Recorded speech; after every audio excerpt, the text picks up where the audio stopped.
ఆ కాలంలో ఆ క్రీస్తుని గూర్చి ఏమనుకుంటున్నాడు అన్నప్పుడు పేతురు ఏమన్నాడు? నువ్వు సజీవుడు వగు దేవుడి కుమారుడు క్రీస్తు అని చెప్పాను. మేము నిన్ను క్రీస్తు అని నమ్ముతున్నాం. పేతురికి వచ్చేసిన ప్రత్యక్షత, ఆ కాలపు గడి యొక్క వాక్యం యొక్క ప్రత్యక్షత పేతురికి ఇవ్వబడినది. ఆ రోజు ఆ క్రీస్తు అయితే మరి ఈ రోజు అసలు ప్రకటన 11 గురించి ఏమనుకుంటున్నారు?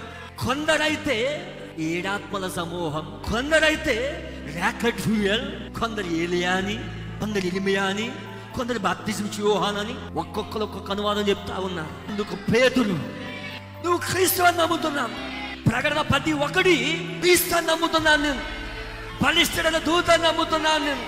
పరలోకం నుంచి వచ్చిన బలిష్ఠుడైన దూత నమ్ముతున్నాను. ఏడాత్మల సమూహంతో వచ్చాడని నమ్ముతున్నాను.